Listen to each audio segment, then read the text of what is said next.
اگر بخواید پول بیشتری به دست بیارین، باید ذهنتون رو کنترل کنید. چون هر کس هر چقدر پول که بخواد میتونه داشته باشه. سلام دوستان عزیزم، امیدوارم هر جا که هستی حال دلت عالی باشه. با یه ویدیو دیگه در خدمتتون هستم تا در مورد قدرت ذهن، عادت‌ها و پارادایم‌ها و همچنین ذهن خودآگاه و ناخودآگاه شما بیشتر صحبت کنیم. چرا که این عوامل یکی از مهمترین عواملی هست که شما رو به سمت زندگی رویاییتون میبره و آینده خوب شما در گرو دونستن این مطالب مهم هست. پس با من همراه باش تا کمکت کنم که زندگی بهتر و آگاهانه تری رو بسازی. همه چیز از درون شما شروع میشه. یعنی اگه میخوای تو زندگیت به هر چیزی برسی، باید از درون خودت شروع کنی. اگر از درونتون شروع نکنید، هرگز در دنیای بیرون هم اتفاق نمیفته. اگر بخواید از درونتون شروع کنید، اول باید طرز کار ذهن رو بدونید. موفقیت 5% استراتژی هست ولی 95%ش برمیگرده به طرز فکر شما. اکثر مردم نمیدونن که ذهن چطور کار میکنه. باید به ذهن خودت و پارادایم‌هات توجه کنید. پارادایم‌هات دارن زندگیت رو کنترل میکنن. آیا معنی پارادایم چیه؟ به تمام عادت‌های رفتاری شما پارادایم گفته میشه. در واقع پارادایم هست که رفتار شما رو کنترل میکنه. خیلی از مردم فکر میکنن ذهن همون مغز هست، در صورتی که اینطور نیست.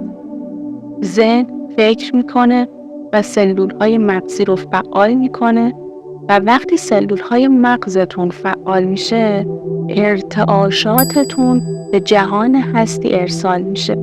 بدن ما یه ابزاری برای ذهنمونه و وقتی ارتعاشاتتون تغییر کنه، چیزایی که به زندگیتون جذب میکنید هم تغییر میکنه.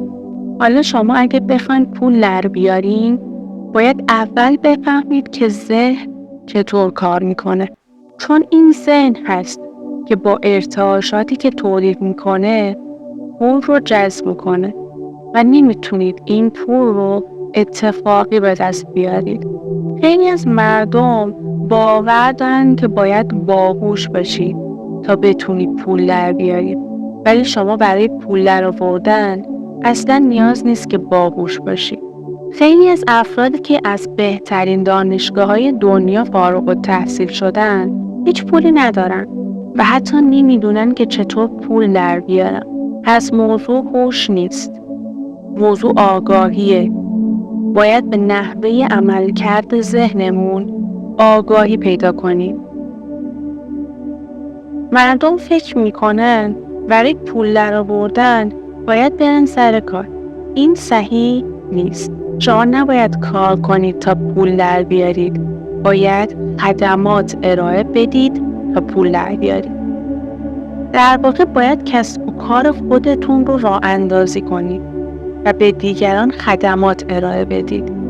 حالا اون کسب و کار هر چقدر میخواد کوچیک باشه، مهم نیست. مهم اینه که کسب و کار خودتون باشه. این باورها و فکرهای نادرست منشأش از کودکی است. متاسفانه این افکار از زمان کودکی وارد ذهن ناخودآگاهمان شده.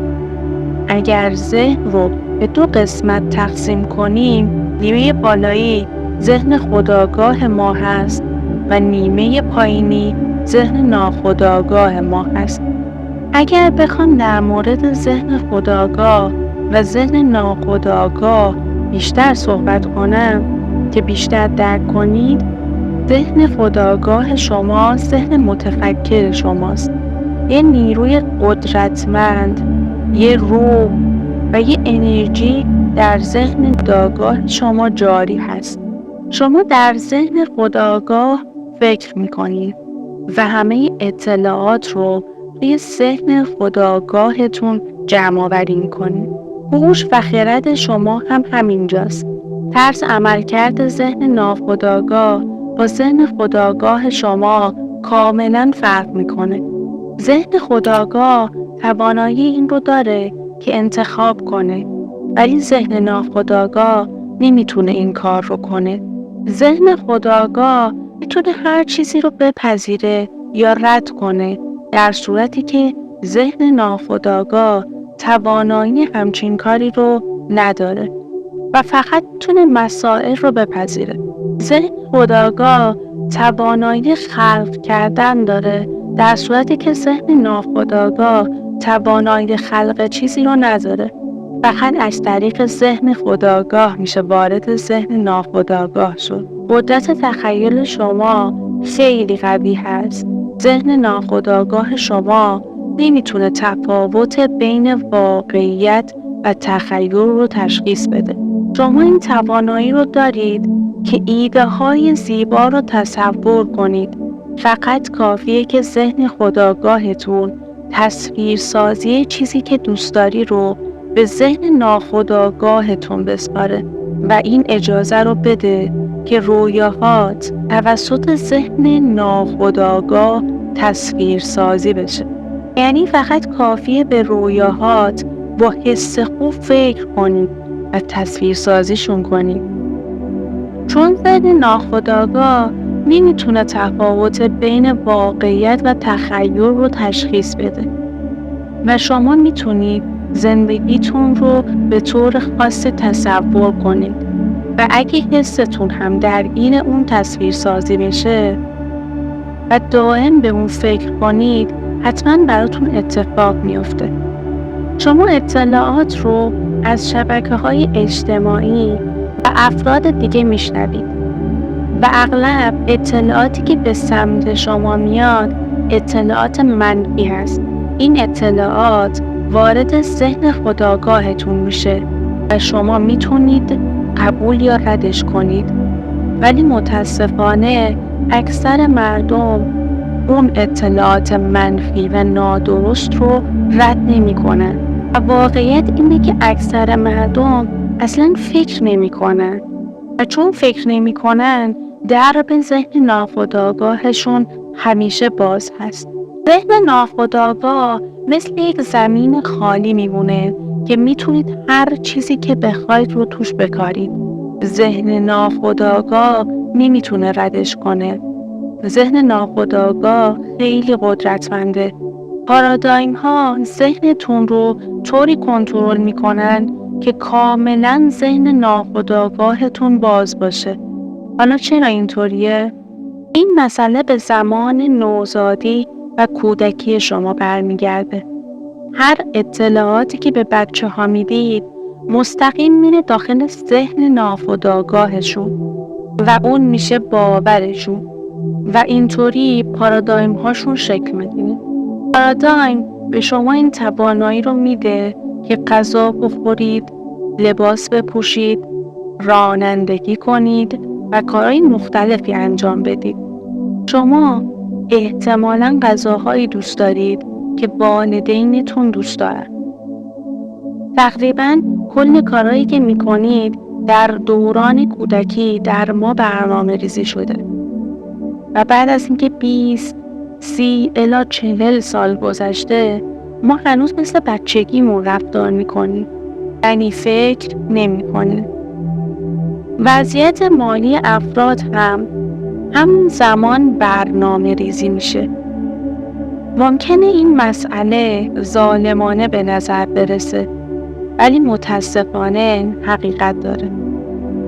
دوست خوبم، اگر در دوران کودکی وضعیت مالی خوبی نداشتید و کمبودهای زیادی تو زندگیتون بوده و اگه اینطوری برنامه ریزی شدید، باید تغییر کنید و شرایط رو تغییر بدید. و اگر تغییرش ندید، بقیه زندگیتون رو کنترل میکنه.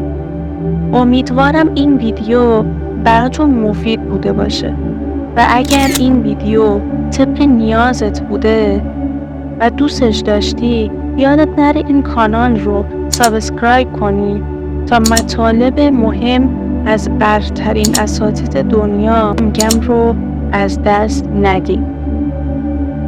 اینجا برات 2 از ویدیوهای خوبم رو میذارم، حتما ببینش. مطمئنم میتونه نیاز هر کسی باشه. تا ویدیو بعدی شاد و پر انرژی باشید.